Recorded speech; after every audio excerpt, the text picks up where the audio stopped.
general. Yeah, so in Canvas, besides the Reign of Terror sourcing, which you should be done with and should have turned in, if you haven't, it's due Sunday.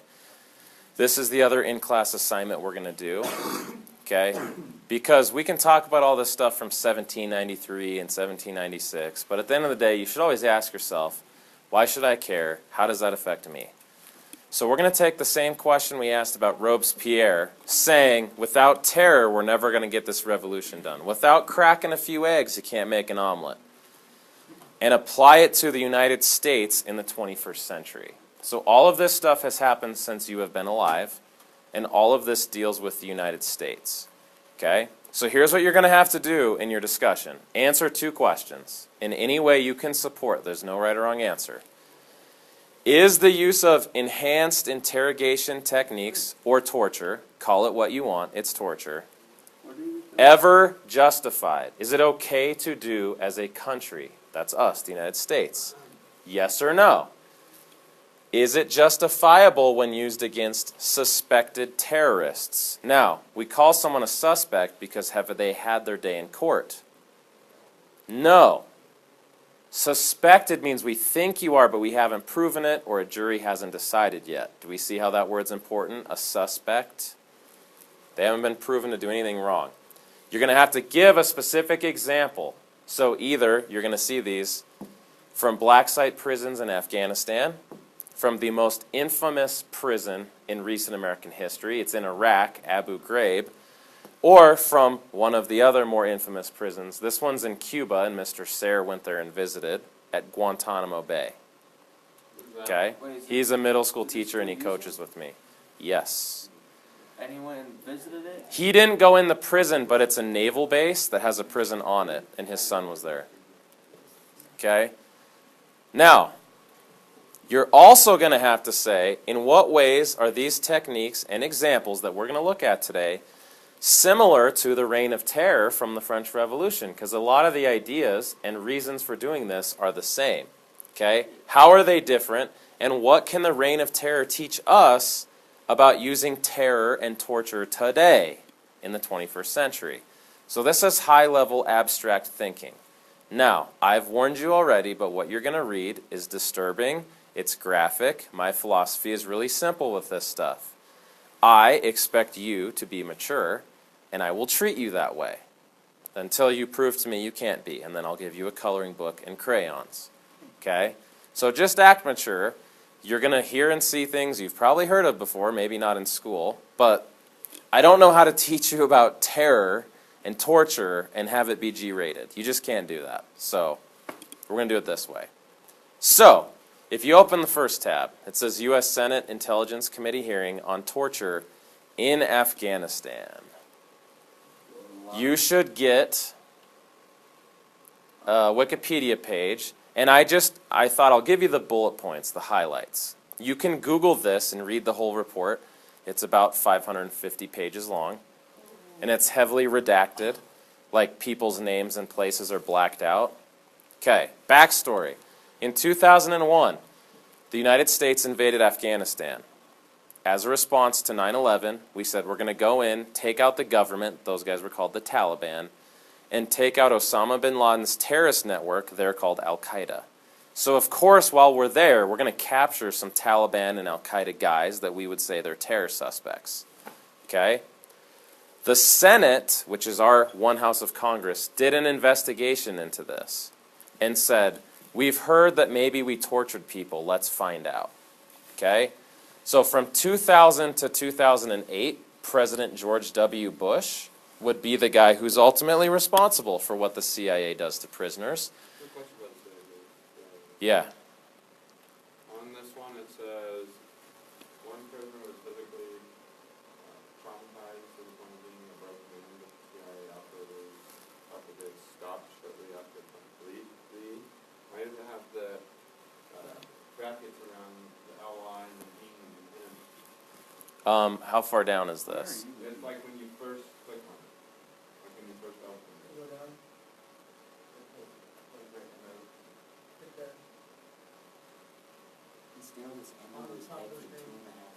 Yeah, very top. Oh, okay. It's just because in the context they use it, they're changing the verbs. That part's not a big deal. Okay? So here's what our Congress said after they investigated. The CIA did, the Central Intelligence Agency, who's in charge of basically interrogating suspects and finding out, like, where's your leader? Where's the next attack coming from? Who do you work for? Where's your base? Now, here's the thing. People are going to say they are suspected terrorists. But you have to remember, suspected means you have not had a trial. So it's kind of like when you first get arrested in America.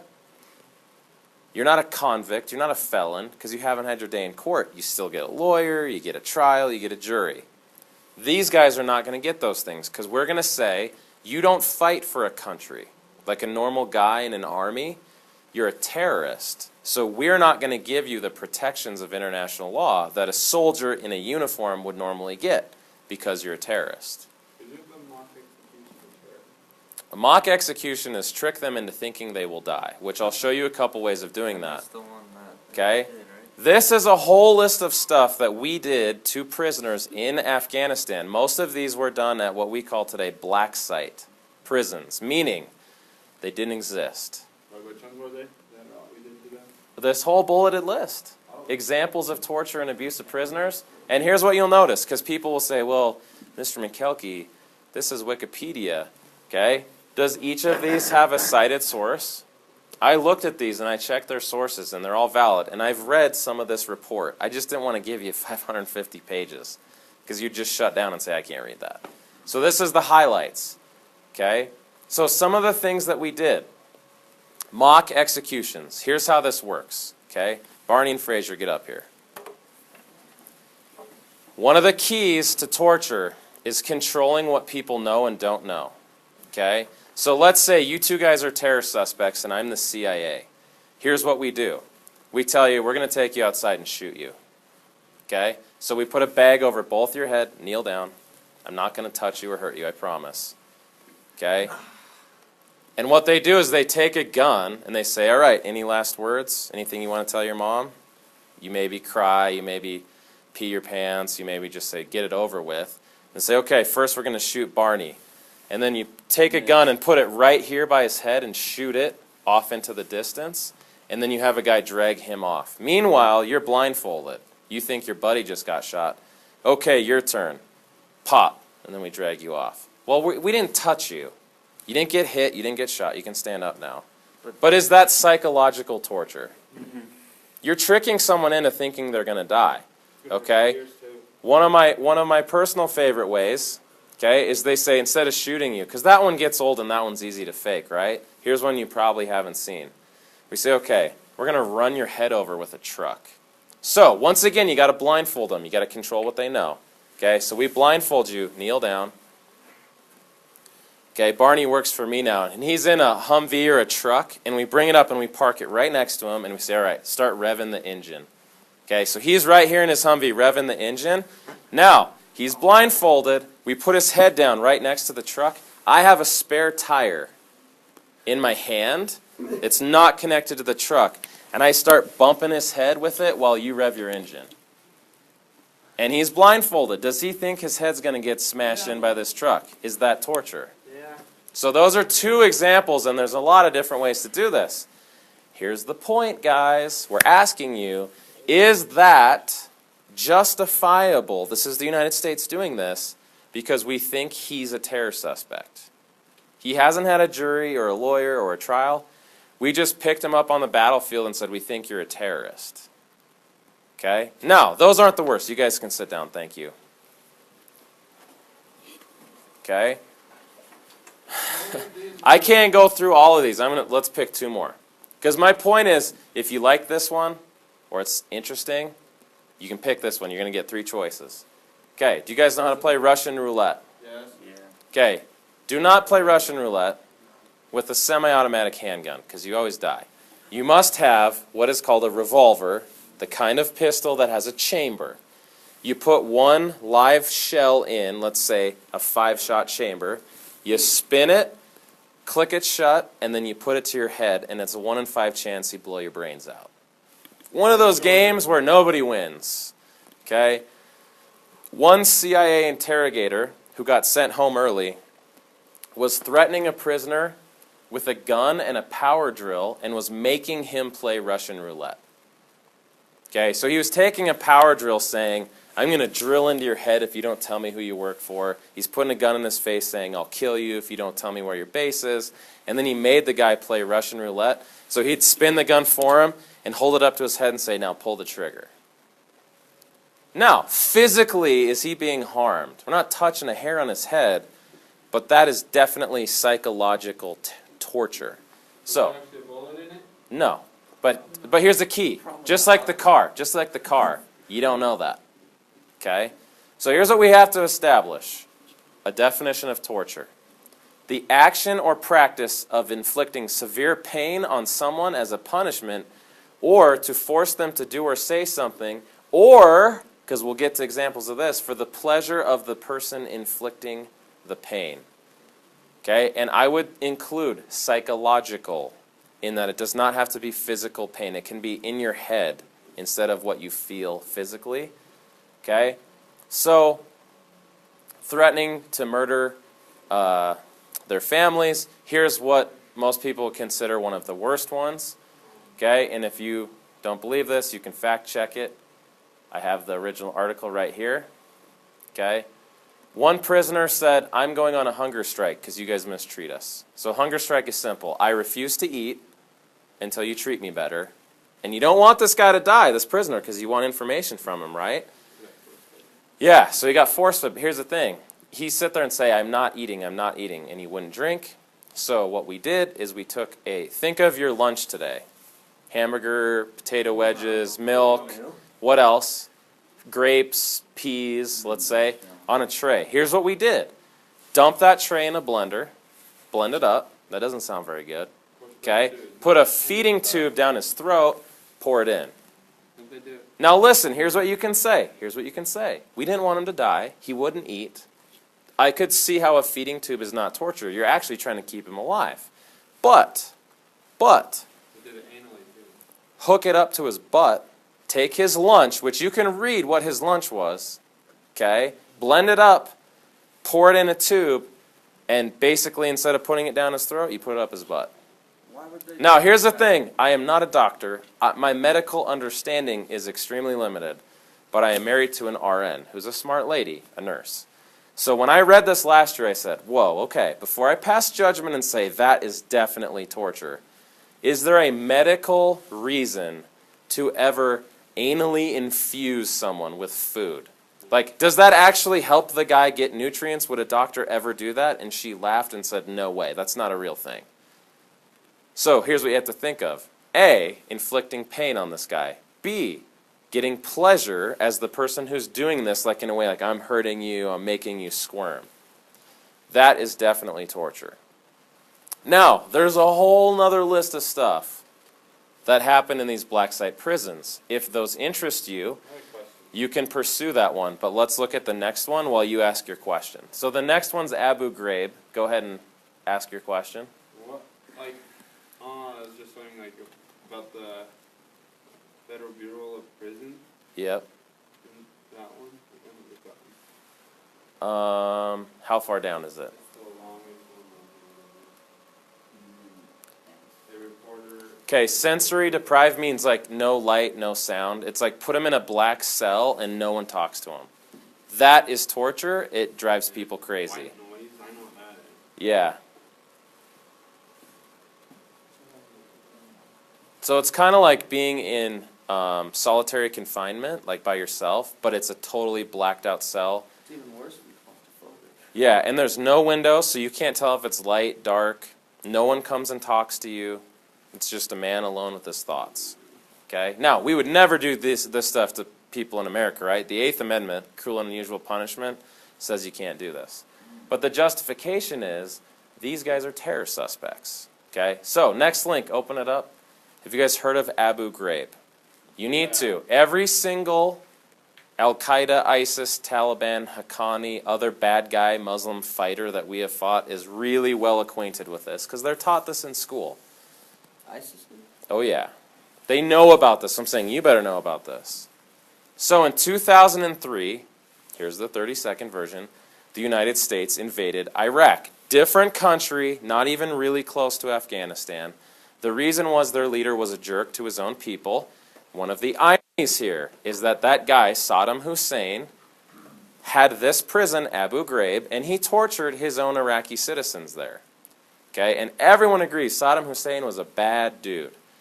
We thought in 2003 that Saddam Hussein had nuclear, biological, or chemical weapons, NBCs. President Bush said, we're scared he'll use them on us or Israel, our friends. Let's invade and get him out of there. So we did. Now, it lasted until 2011. About 4,500 Americans were killed. No one knows how many Iraqi civilians were killed, probably at least 100,000. Okay? And their government has been shaky at best, and they are one of the countries ISIS is based in. So the story is still unfolding. But we took over Abu Ghraib prison from Saddam Hussein, the bad guy in Iraq, and said we'll use it to hold terror suspects. Due to a few American Army enlisted men having a digital camera and loaning out a CD full of pictures of this stuff, it became public knowledge what they were doing to Iraqis in this Abu Ghraib prison. Okay? So, first, this guy named Monadel al-Jamadi, he died while in custody. So you have to remember, if you have a prisoner, is he your responsibility to keep him healthy and alive? Yeah, now they can commit suicide, they could die of a heart attack, it's not always your fault, but it's kind of like having a kid. Like Mac is my responsibility. If he's malnourished and getting beat, that's my fault. It's the same thing with a prisoner. Okay? So, the CIA definitely tortured him in November of 2003. They did like what they call a strappado hanging. That's where they string you up, not by your neck, but by your wrists. Okay?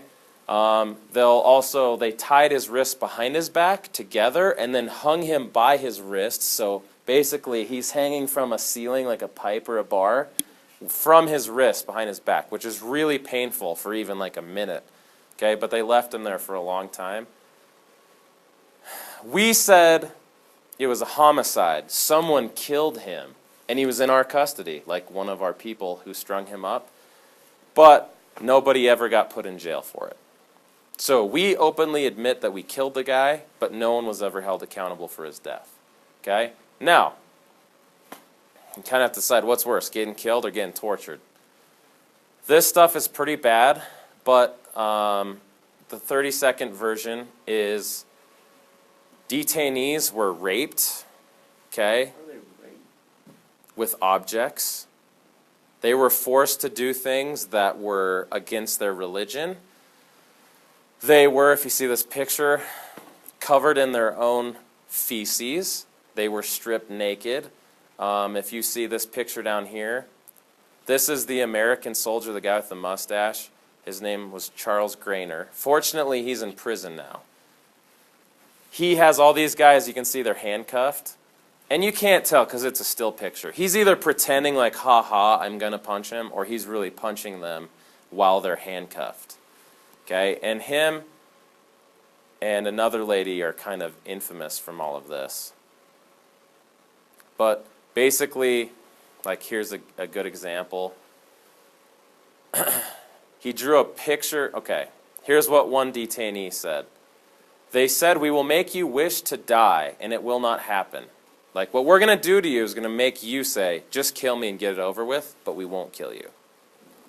They stripped me naked. One of them told me he would rape me. He drew a picture of a woman to my back and made me stand in a shameful position holding my butt. Okay? And they asked, do you pray to Allah? And I said, yes. And they said, F you and F him. Now, that's not torture. That's just kind of being a jerk. Okay? One of them said, you're not getting out if you're healthy. You're going to get out if you're handicapped. Like breaking your legs, won't be able to walk. And he said, are you married? And I said, yes. And he said, if your wife saw you like this, she would be disappointed. One of them said, but if I saw her now, she would not be disappointed now because I would rape her, about his wife. The American said that. They said, thank Jesus that you're alive. And I said, I believe in Allah. And he said, but I believe in torture and I will torture you. Now, Hard to corroborate that, but that's a direct quote from one of these detainees. And the pictures show stuff like this happening for sure. Okay? So, another famous one. Here's Private Lindy England, which, by the way, same guy with the mustache, he actually knocked her up and got her pregnant while they were stationed at Abu Ghraib, which is, of course, against Army policy to be sleeping with someone in your unit, right? They're both in prison now. They stripped these guys naked and said, let's make a human pyramid type thing. You can see this all the time. And it's not just that they're doing that. It's they're having fun and posing, but they're also taking pictures with a digital camera. And you guys know this, and I know you think Snapchat is bulletproof. When there is digital evidence of something, whether it's you torturing a detainee or an inappropriate picture or something bad, it doesn't go away. So the only way we found this out, actually, is this guy had a CD full of pictures from his time in Iraq. Because if you know anyone who went to Iraq, a lot of soldiers have digital cameras. They take pictures of like their tank, their buddies posing totally innocent things. So he loaned out a CD to a friend and was like, look at my time in Iraq. Well, on the end of the CD, the guy found all these pictures and he's like, whoa, that's Americans doing that? And he turned them in. Okay, now, you can pick this one. It's, they're all bad.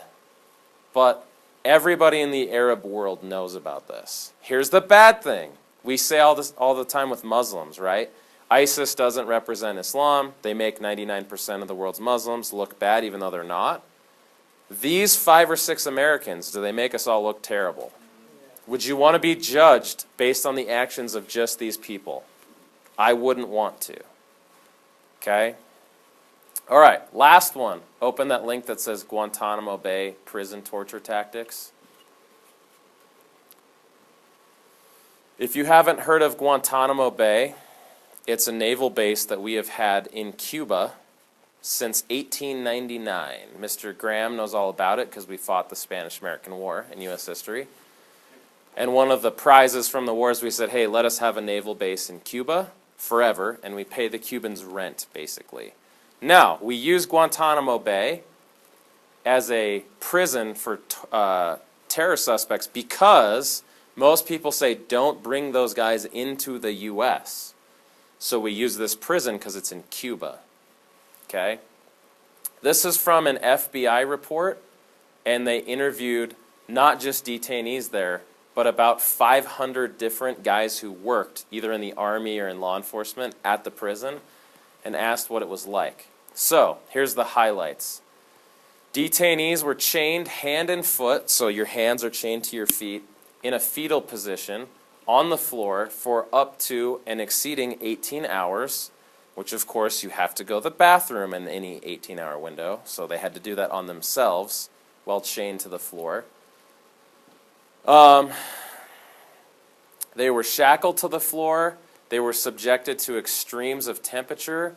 One witness said he saw a barefoot detainee shaking with cold because the air conditioning had brought the temperature close to freezing while the guy is naked chained to the floor. Okay? Another one, the air conditioning was off in an unventilated room, so no air circulating. This is in Cuba, by the way, like the jungle. And the temperature was over 100 degrees in his cell. He was laying on the floor with a pile of hair next to him.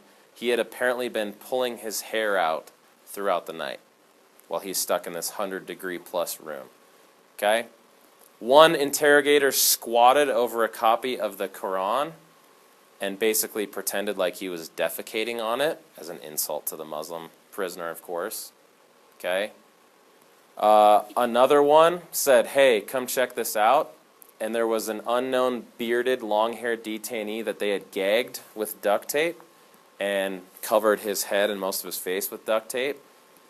And the FBI asked if the detainee had spit at interrogators, and the contractor laughingly replied that he had been chanting the Quran nonstop.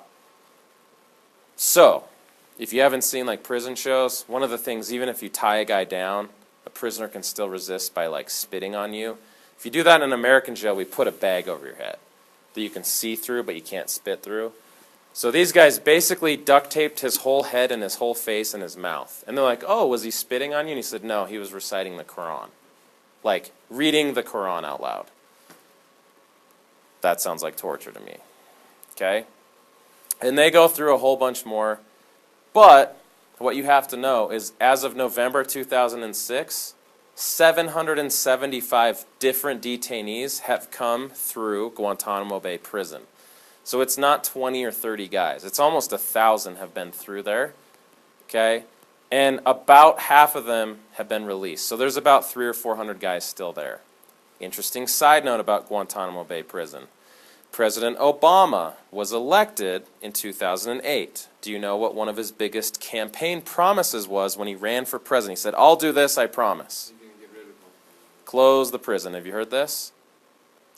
Is it still open today? He's in the last year of his presidency. Here's the thing. Most people know we haven't exactly played nice at Guantanamo Bay. Obama said, in my last couple of months of president, I still really want to close this prison. We'll see if he does. Okay? But when people say, like, President Obama's dishonest, he lies all the time, my question's always this. Okay, can I have an example of that? Right? That's how history works. So, I'm not saying to badmouth the president necessarily, but one of his campaign promises was, I will close Guantanamo in the first 90 days of office. Okay? That was in 2008. It's 2016, it's still open. If you want to know more about it, Mr. Sayre's son was based there in the Navy, and he went and visited him. Not in the prison part, because it's a whole naval base, but on the island of Cuba, and he walked around there, and he said he could see the prison. They just don't let people go in, especially visitors. Okay? So, you're going to pick one of those. This is not easy to do. You're going to have to say, is this stuff, whatever you pick from your example, Abu Ghraib, Guantanamo Bay, or the black site prisons in Afghanistan, is that ever justified to do that? Like, is there any circumstance you would say it's okay for the U.S. government to do that to somebody? Okay? And is it okay to do against people we suspect of being terrorists?